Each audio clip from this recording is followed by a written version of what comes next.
Muchísimas gracias a la doctora Mónica Villavicencio por esta invitación, esta oportunidad. Obviamente yo no vengo a enseñar nada de lo que ustedes saben y trabajan todos los días en estos temas, interpretando la Constitución me refiero. Lo que voy a intentar en los próximos minutos es tratar de poner de relieve que no es una cuestión banal, con poca importancia, esto de la interpretación. Trataré de explorar todas las dimensiones o la mayoría de las dimensiones en las que se presenta la problemática de la interpretación constitucional. Seguramente a todos nosotros, especialmente a quienes hemos pasado por una facultad de Derecho, la impresión que nos deja una clase sobre interpretación de la Constitución es que se trata de algo como que de una técnica jurídica, ¿no?, para precisar el contenido de una norma o de un conjunto de normas que están recogidas en el texto fundamental. Y bueno, lo que yo he visto también en los últimos tiempos, lo que se suele hacer es, nos hablan de los métodos, ¿no? Como que la impresión que uno tiene luego de escuchar estas lecciones es que siguiendo alguna metodología se puede llegar a algún resultado, digamos, que responda a la corrección en la interpretación constitucional. La práctica, sin embargo, muestra de que con bastante frecuencia los temas vinculados a la interpretación constitucional generan discusiones demasiado amplias y hay gente que llega a respuestas contradictorias aplicando metodologías o procedimientos de razonamiento de interpretación constitucional. Yo lo que quisiera es en los próximos minutos develar un poquito por qué esto es así, por qué la gente más entendida en la materia jurídica puede, no obstante, llegar a resultados a veces contrapuestos y hablar el mismo lenguaje, es decir, hablar de la interpretación constitucional. Dos ideas para darle un preámbulo a mi presentación, porque yo hago un curso que es todo un ciclo sobre interpretación constitucional, lo hago en la Universidad Católica y ahora también en la Universidad de San Marcos, en la maestría de Derecho Constitucional. De manera que es difícil compendiar esto para una presentación de 30 o 40 minutos, ¿no? Pero dos ideas con las que me gustaría empezar esta conversación, que luego quisiera que sea exactamente eso, una conversación. La primera idea sería cuándo este capítulo del derecho constitucional se ha vuelto especialmente relevante. ¿Desde cuándo la interpretación constitucional se ha vuelto un tópico? Si ustedes revisan los manuales del siglo XIX, entre nosotros también han habido manuales excelentes, no tienen un capítulo de interpretación constitucional. Y tiene sentido histórico, tiene sentido el que la interpretación constitucional se haya vuelto especialmente relevante en el contexto en el que convergen dos características de las constituciones del Estado democrático. Una de estas características es lo que yo llamaría la fundamentalidad de la Constitución. Es decir, solo recientemente hemos entendido de que la norma más importante del Estado democrático es la norma constitucional, que hay una ley de leyes, como dicen los profesores de Derecho Constitucional, ¿no? Claro, y develar el contenido de esa norma, que es la norma fundamental, obviamente genera interés y se vuelve relevante para todo el derecho, ¿no? Para todo el derecho que se ampara en ese derecho superior o supremo, que es el derecho constitucional que emana precisamente de la Constitución. Y la segunda característica de las constituciones del Estado constitucional, por llamarlo de alguna manera, luego me referiré a de qué hablamos cuando hablamos de la Constitución del Estado constitucional. La segunda característica, digo, de estas constituciones de nuestro contexto cultural es unido a la fundamentalidad, es decir, unido a la idea de que es la norma más importante de nuestro sistema de fuentes en el derecho, es la idea de que se trata de normas tremendamente imprecisas, ¿no? Fíjense, estas son dos características que convergen y hacen de la interpretación constitucional un tema especialmente relevante para el derecho constitucional y yo diría para la ciencia política también. Y esto es así, creo yo, si pensamos en la idea básica del Estado de Derecho, del rule of law, como lo llaman en la cultura anglosajona, ¿no? Y es que si revisan ustedes los trabajos de la idea embrionaria, fundamental, básica, elemental del qué es el Estado de Derecho, se encontrarán con ideas, por ejemplo, esta plasmada por los ingleses, de que la idea es que cuando se deciden las cuestiones públicas, se decida bajo leyes y no bajo la subjetividad de los hombres, ¿no? Rule of law are not men, es un poco el planteamiento inglés, ¿no? Estado de derecho y no de hombres, ¿no? Si esta es la idea básica, digo, ¿cómo es que la teoría de la interpretación constitucional vincula el derecho constitucional con la ciencia política? Si la idea básica del Estado de Derecho es que las decisiones públicas se sometan a leyes y no a la subjetividad de los hombres, entonces necesitamos una teoría de la interpretación constitucional. Es decir, necesitamos una teoría de la concreción de las normas más importantes del sistema jurídico y que esa concreción no se banalice en la subjetividad de quienes tienen competencias habilitadas, digamos así, constitucionalmente, para darle contenido a esas normas indeterminadas y que no obstante son fundamentales. Este sería mi punto de partida. Es decir, estamos hablando de un capítulo especialmente relevante de la ciencia política y del derecho constitucional. De la ciencia política porque de lo que se trata es de seguir construyendo el ideario del constitucionalismo. El ideario del constitucionalismo es que las decisiones públicas estén sometidas a reglas, a leyes previas, a algún estándar, y que no sea la subjetividad de alguna persona la que esté detrás, digamos, ¿no? Muy bien, entonces, visto esto, lo que voy a hacer es presentarles un mapa de problemas que se presentan cuando hablamos de interpretación constitucional. Les pido disculpas porque si suene muy abstracto esto, pero me parece que eso es lo que he podido hacer para ofrecerles un resumen en unos minutos breves, ¿no? Yo he separado 5 espacios que son especialmente importantes y donde se generan estos desacuerdos que tendríamos que de alguna manera limarlos, delimitarlos, objetivizarlos de la mejor manera posible a través de una teoría de la interpretación constitucional. Estos 5 espacios de desacuerdos los enumero ahora y luego los voy a desarrollar punto por punto. El primero tiene que ver con nuestra concepción de la Constitución y de la democracia. Es decir, muchas veces cuestiones importantes que luego los vemos expresadas a través de interpretaciones de la Constitución, en realidad tienen que ver con desacuerdos sobre nuestra concepción de la propia Constitución y de la democracia constitucional. Es decir, los desacuerdos de qué significa tal artículo de la Constitución pueden tener a la espalda o como preámbulo en realidad un desacuerdo mayor, un desacuerdo que tiene que ver con nuestra comprensión de la democracia constitucional. El segundo espacio de desacuerdos y que aterrizan a la hora que damos contenido a las normas constitucionales, tiene que ver con la tipología de los enunciados constitucionales. Esto suena medio técnico, pero no es, a la hora, digamos, no es tan técnico como suena.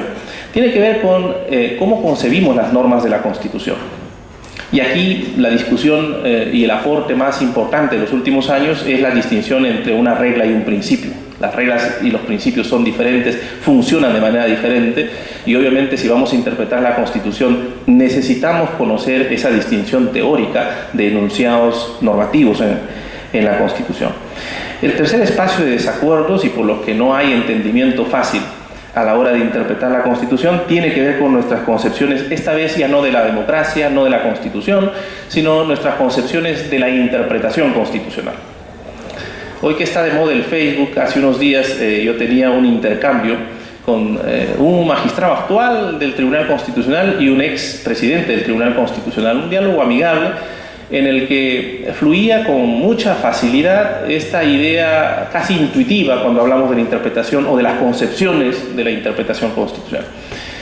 Casi todos los que participaban de esta especie de foro virtual tenían la idea de que la interpretación constitucional está gobernada por nuestras emociones, por nuestras subjetividades y que eso era, digamos así, irreducible, ¿no? De que no se podría uno deshacer si es, qué sé yo, conservador, a lo mejor sus productos interpretativos son conservadores, ¿no? Y esto lo decían públicamente, y esto hay que agradecer, magistrados y exmagistrados del Tribunal Constitucional. Esto, cuando hablamos de concepciones de la interpretación constitucional, tiene que ver con una suerte de escepticismo, algunos lo conducen al realismo en la interpretación constitucional.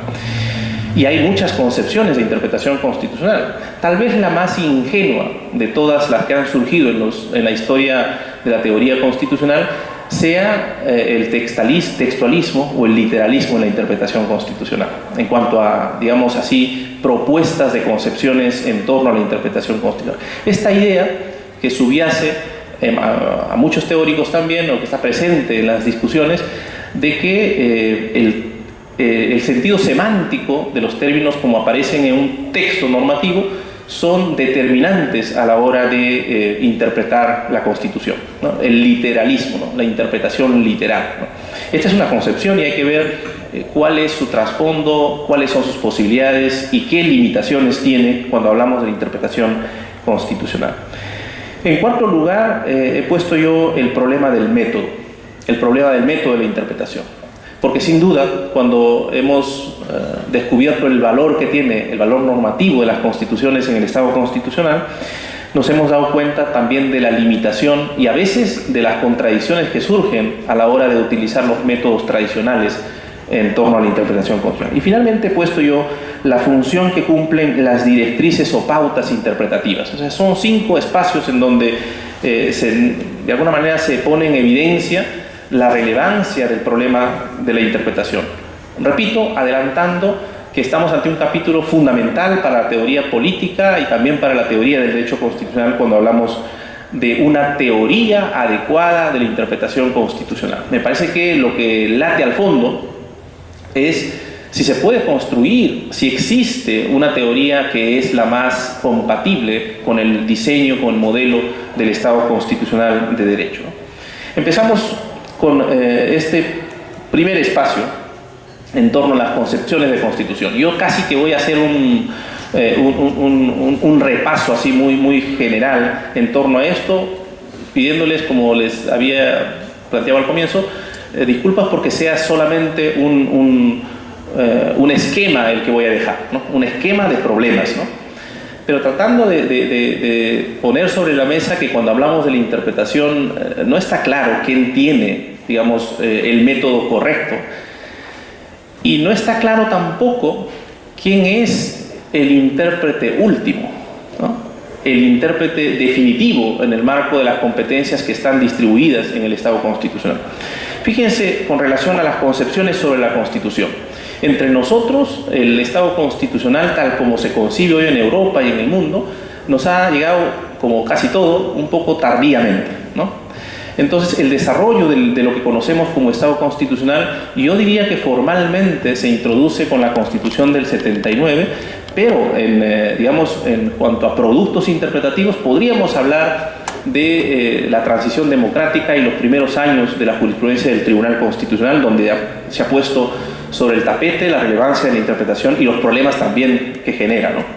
Un caso que yo traigo a colación para ver este aspecto de nuestra concepción de constitución y de democracia constitucional es el caso que generó amplia discusión política, teórica, también académica, que puso en disputa al Tribunal Constitucional con el Jurado Nacional de Elecciones. A mí me parece que es un caso especialmente interesante para ver cuál es la concepción de democracia constitucional que se ha asentado luego de esa discusión. En el fondo habían varias cuestiones en disputa. Una de ellas tenía que ver con la posibilidad de lo que hoy se llama el amparo electoral, la acción funcional, ¿no? También ustedes lo conocen. Este principio pauta lo que dice es que en la interpretación de la Constitución o de alguna parte de la Constitución hay que tratar siempre, sobre todo si se trata de interpretar funciones, competencias, atribuciones que la propia Constitución establece a algún órgano del Estado. El principio de corrección funcional lo que nos plantea es que un órgano que está autorizado para interpretar la Constitución, sobre texto que está interpretando la Constitución, no puede vaciar de contenido las funciones que la propia Constitución han dejado a otro órgano constitucional. Tal vez un ejemplo bueno de estos días es el caso Castañeda ante el Tribunal Constitucional, ante los dos tribunales constitucionales, el que se fue y el que vino, ¿no? El que se fue hizo una interpretación de la Constitución, de derechos de la Constitución, pero creo que hizo una interpretación que llegó a cancelar las competencias del Consejo Nacional de la Magistratura. Es decir, la interpretación de la Constitución nunca podría permitir que se anulen las competencias de nombramiento del Consejo Nacional de la Magistratura. Esto viola esta pauta interpretativa, la pauta interpretativa de la corrección funcional, ¿no? El intérprete, por la pauta o la directriz de la corrección funcional, no está autorizado a vaciar de contenido las competencias de un poder que la propia Constitución ha establecido, como en el caso del Consejo Nacional de la Magistratura. Me parece que razonamiento similar se podría también pensar para el caso de las comisiones de investigación del Parlamento, por ejemplo. Si la Constitución ha establecido algunas competencias ineludibles de este órgano, que creo que es un órgano constitucionalmente habilitado, entonces creo que las interpretaciones judiciales que surjan no pueden invalidarla o dejarla sin capacidad de actuación. Y esto tiene que ver con la función de los principios formales en el razonamiento constitucional. Finalmente, la última pauta o directriz interpretativa, de manera muy puntual lo que señala, aquí se trata de la pauta que Conrad Hess ha llamado función integradora. La interpretación es la que permite que el Estado se mantenga como Estado integral, Estado unitario, en el caso nuestro, y que no se permita la desmembración. Esto tiene sentido en estados en donde hay federaciones o estados confederados, como es el caso de los Länder en Alemania, los Estados Unidos, ¿no? Lo que se viene aquí a plantear es que la interpretación constitucional, esta pauta claramente está pensada para los tribunales constitucionales de Alemania, porque saben ustedes que en Alemania, además del Tribunal Federal, hay tribunales constitucionales en cada uno de los estados.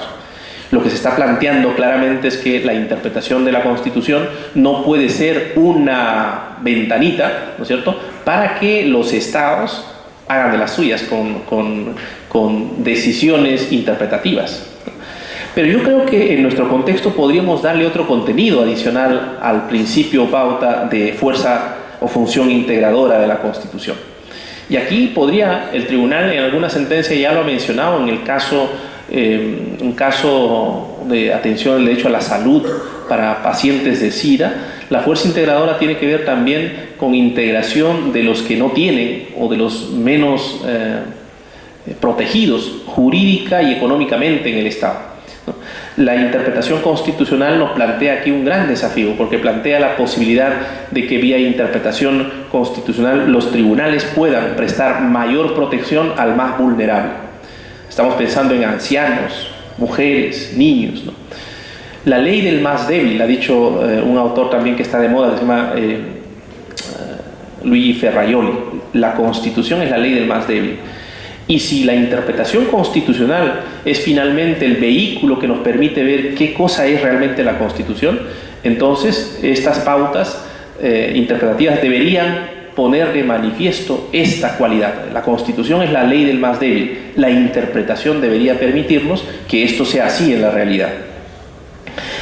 Finalmente hay algunas pautas también que todos conocemos y que no me voy a tener a desarrollarlo, que rigen la interpretación de los derechos fundamentales propiamente dichos, ¿no? Porque las pautas que les he mencionado anteriormente podrían caracterizarse como pautas para interpretar el grueso de las cláusulas de la Constitución.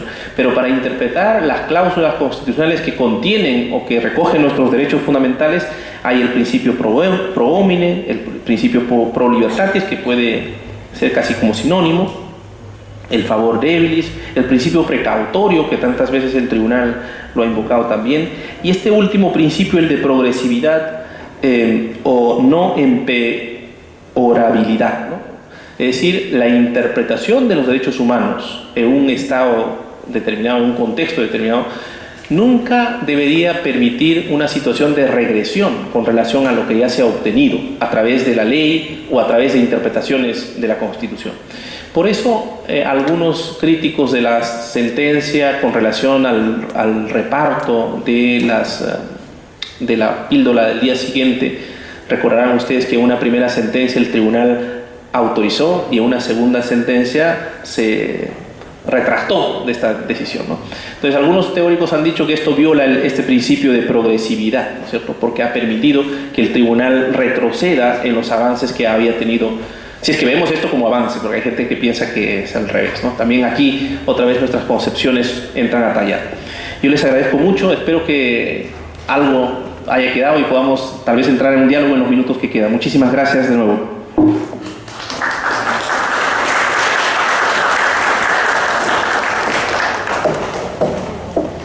Gracias, doctor Grandes, por su brillante participación, y las personas del público que deseen participar.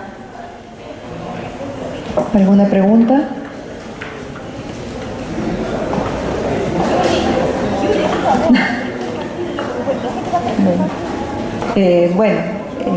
A ver.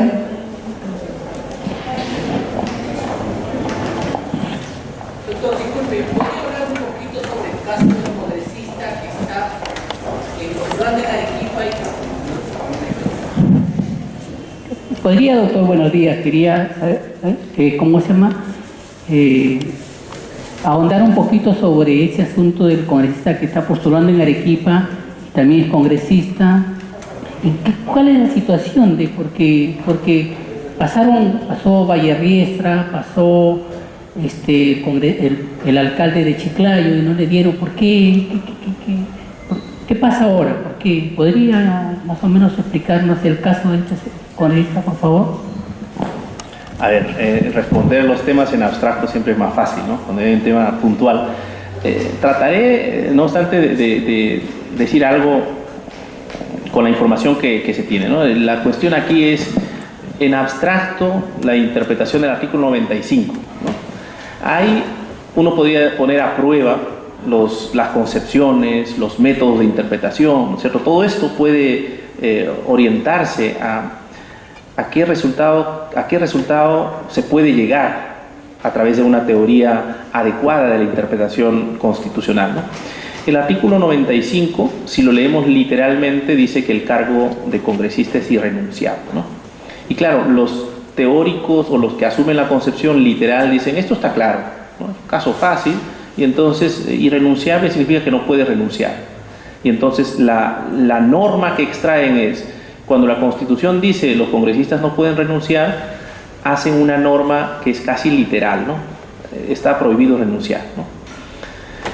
A mí me gustan las teorías o las concepciones de interpretación que buscan, más que en el texto, en lo que los teóricos llaman las razones subyacentes a los textos, que es lo que da coherencia y racionalidad a la interpretación constitucional. Y ahí yo diría dos cosas con relación al caso, ¿no? Uno, este es un sistema constitucional, jurídico, en el que las competencias de interpretación constitucional, llegado el caso, la hemos cedido a los jueces. O sea, los jueces podían hacer interpretación constitucional y no hay que exorcizarlo al juez que haya dicho algo que no nos guste, ¿no? Entonces, esto primero es posible. Y hay muchos ejemplos en la interpretación judicial que los jueces han hecho exactamente lo contrario a lo que dice el texto de la Constitución y no nos hemos escandalizado. Para ir un poco enfrentando la pregunta. Artículo 200 de la Constitución, podemos decir, con claridad dice, no procede el amparo contra normas. Eso dice, ¿no? La Constitución, artículo 200 dice, no procede el amparo contra normas. Todos los días los abogados saben que en el Perú se puede presentar un amparo contra una ley o contra una ordenanza municipal que tiene rango de ley en nuestro sistema jurídico. ¿Cómo hemos aceptado en la práctica judicial algo tan abiertamente en contrario al texto literal de la Constitución? Artículo 154. De nuevo, literalmente el artículo 154 establece que, en su inciso segundo, que los jueces que no han sido ratificados por el Consejo Nacional de la Magistratura no pueden volver a postular en un próximo concurso. Precedente vinculante del Tribunal Constitucional, el caso Jacobo Romero Quispe.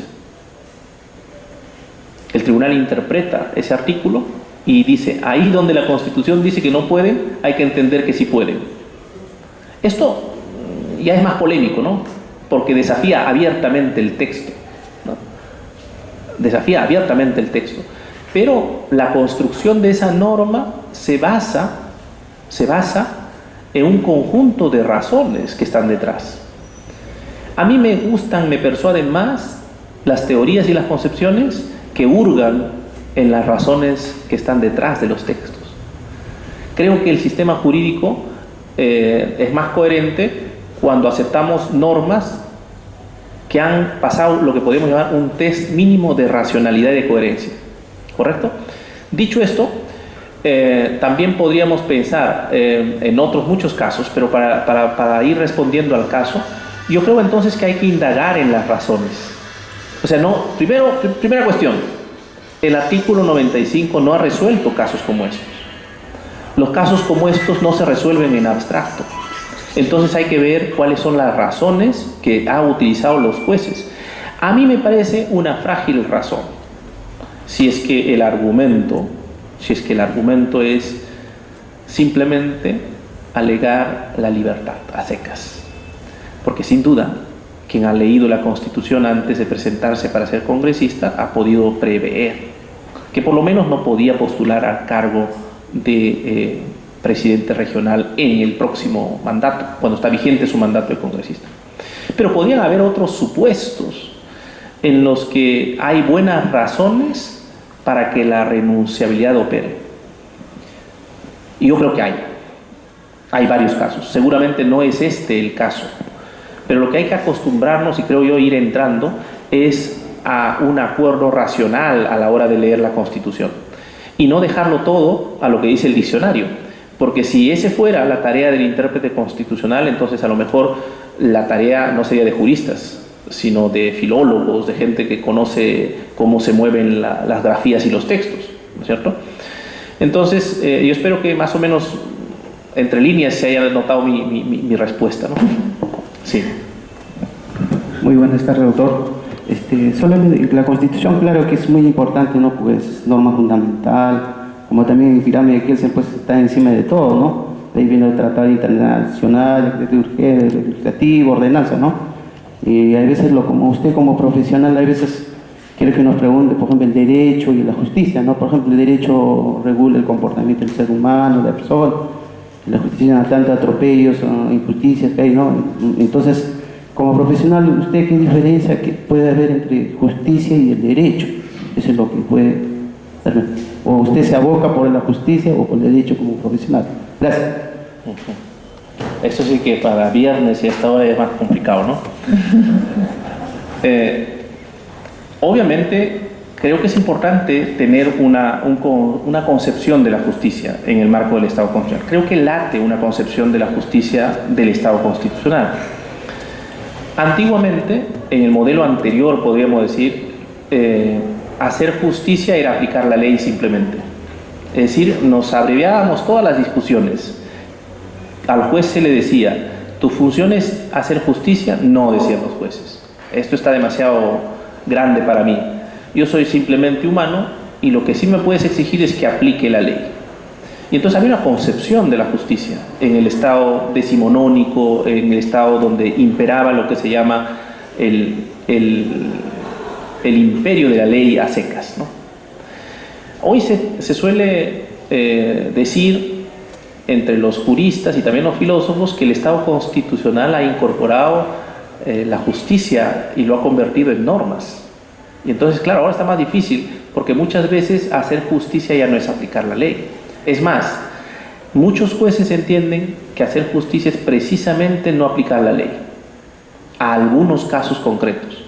Y entonces hemos inventado, porque esto es un invento, hemos inventado la idea de que hayan algunos órganos constitucionalmente habilitados para declarar que un caso puntual la ley es injusta y en consecuencia no es derecho.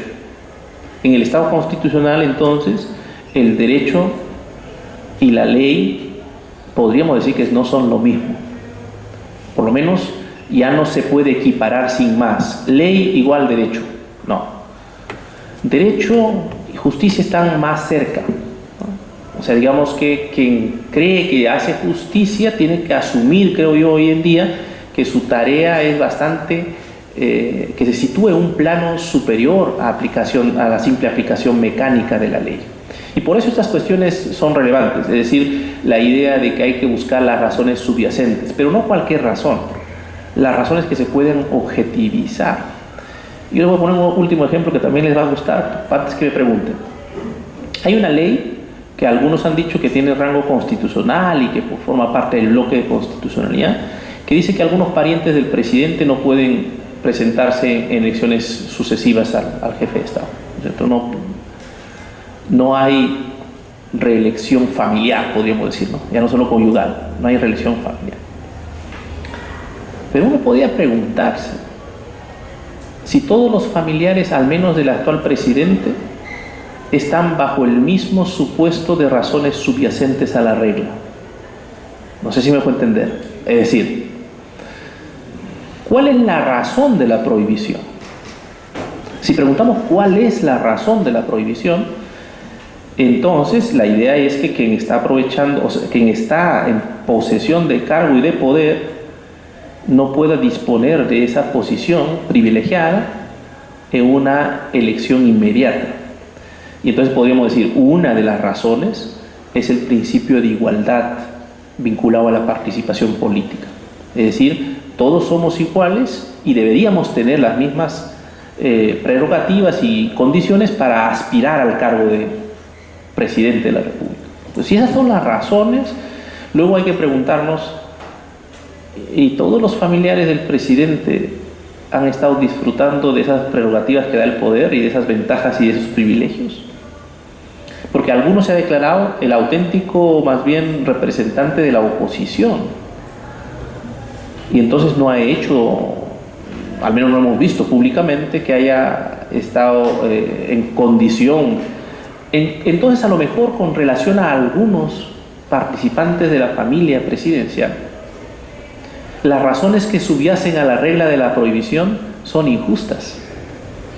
Si leemos literalmente y aplicamos la interpretación literal de ese artículo, a lo mejor afectamos a unos y a otros cuando no han estado en la misma situación. Entonces, este es un desafío para el intérprete, mostrar que hay buenas razones para elegir un sentido interpretativo de las leyes y de la Constitución.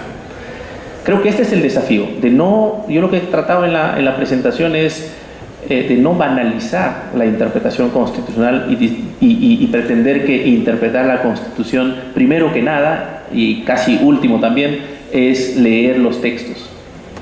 Hoy en día, interpretar la Constitución es construir normas con cierta racionalidad y coherencia, pero construirlas, ¿no?